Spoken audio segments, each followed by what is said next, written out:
మోసం చేయకుండా మనం ఉండాలండి, కానీ మోసగింపబడకుండా కూడా జాగ్రత్త పడాలి.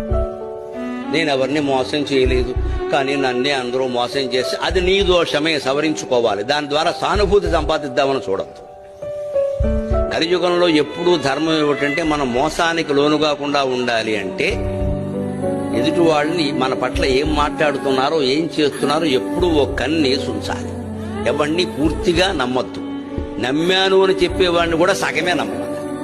ఎవరి యందు ఎలా ఉండాలో అలా ఉండాలి తప్ప అందరికీ ఒకటే సూత్రం కలియుగంలో పనికిరాదు. ఎందుకంటే మానవులందరూ అలా ఉండరు, ఏ యుగంలోనూ ఉండరు, ఇందులో మరీ ఎక్కువ. పైగా ఈ యుగంలో పగలు ఎలా ఉంటారో రాత్రి ఎలా ఉంటారో తెలియదు. ఎవరిని మంచివాడు అనడానికి లేదు, అలాగని చెడ్డవాడు అనడానికి లేదు. లోకమంతా చెడిపోయిందంటే మీరు గమనించండి. ఒక 10 ఏళ్లుగా గుళ్ళల్లో పూజలు పెరిగాయి, తీర్థయాత్రలు పెరిగాయి, పూజలు పెరిగాయి, అన్ని హారతులు పెరిగాయి. ఇలా ప్రవచనాలకు జనం రావడం కూడా విపరీతంగా పెరిగింది. కానీ ధర్మము నీతి పెరిగిందని చెప్పగలరా మీరు?